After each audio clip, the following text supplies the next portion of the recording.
fans and frenemies, Nate Drakenator here. I'm certainly not the only one disappointed by the lack of depth in Warrior Cat's naming conventions. It's strange how important characters act like warriors' names are, despite the fact suffixes and prefixes seem to largely have no individual meaning whatsoever. It's very dry and profoundly disappointing. I've been asked how I feel about traditional naming before, and suffice to say, the lovely Moon Kitty's video on this topic summarizes my own feelings pretty well. I feel like names should be more creative, but also just have more individual meaning. I like it when cats get names for specific reasons or are named after others. I desperately wish Brambleclaw had been named Brambleflower after his mother who loved him, and not Tigerclaw who sucked and disowned him like twice. And I think Leafpool getting her name from the moon pool she found is great, really cool. We don't need a cesspool of mudfurs and dust pelts and robin wings.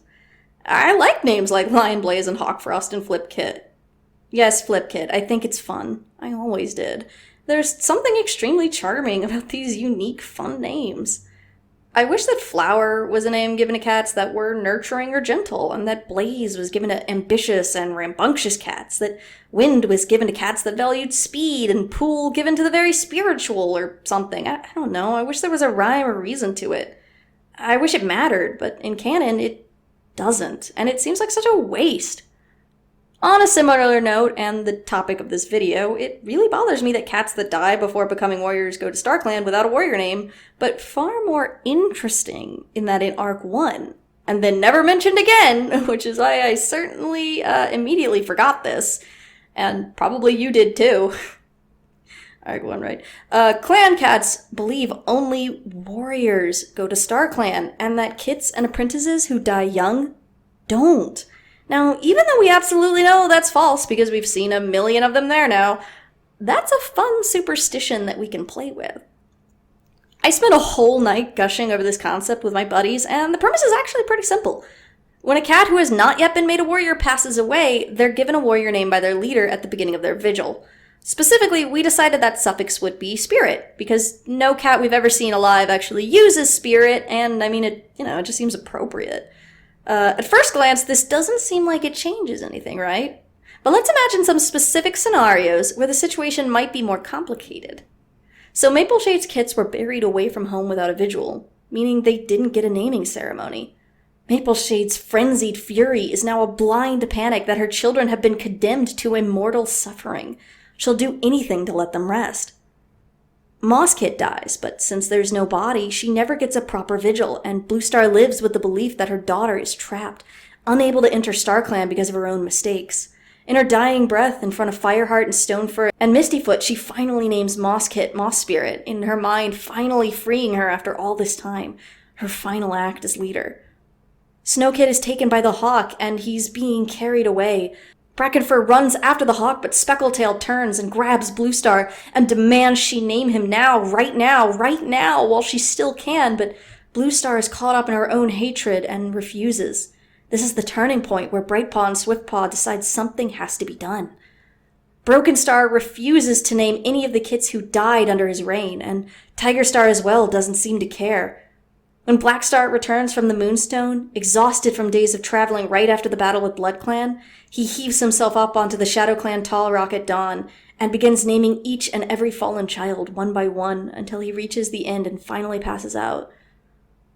When Nightcloud has her kits, they're premature and sickly and too quickly die, the third barely clinging to life. One Star names the third, Breeze Spirit, hoping it will help Nightcloud handle the inevitable loss, but he refused to die.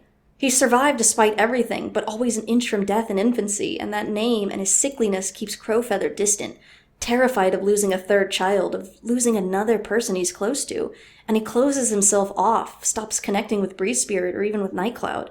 She pours herself into his care, desperately trying to keep him healthy, and slowly, steadily he improves. But because of his name, because he was so very isolated, other kids' parents warned them not to get too attached to him because he would soon be in StarClan. When Breeze Spirit finally gets his apprentice name, he's unbelievably relieved, but the damage is done, and he has virtually no friends, no connections with his father or his peers, and a mother who feels nothing but fear when she looks at him, always terrified the next moment will be his last. Crooked Star sobbing out a naming ceremony for his kits to Willowbreeze before she passes away so that she doesn't die thinking that she's left them there alone. Sasha asking Leopard Star one last favor before she leaves, to give Tadpole a name. Smokepaw falls over the side of the cliff during the Great Journey, and Nightwing tries to go after him, only for Black Star to yank her back and whisper a naming ceremony while she cries into his shoulder. So, like, a bit of a downer, I guess, but at the same time, I think it offers some opportunities to make some really emotional and powerful scenes for fan fiction or for videos, especially if you wanted to do something with voice acting. You could do something really fun with this, I think. Just something very emotional. And it's a small modification of canon that really offers this great jumping off platform for creating other things and for generalized world building. I'm a big fan of it anyway, and I actually wrote a map script based on this idea, I guess kind of just to see if I could. And as hard as that may be to believe, since it's obviously very not visual, so I don't think I'll ever use it, I think it's kind of cool, could be fun, maybe one day, I don't know. Let me know if you like that idea, if you want to see that. So, what do you think? What kind of lore-building modifications would you make to naming structures? Would you use a different suffix than spirit? What other scenes do you think this AU would work well in? Let me know in the comments. That's all for this time. Nader's out!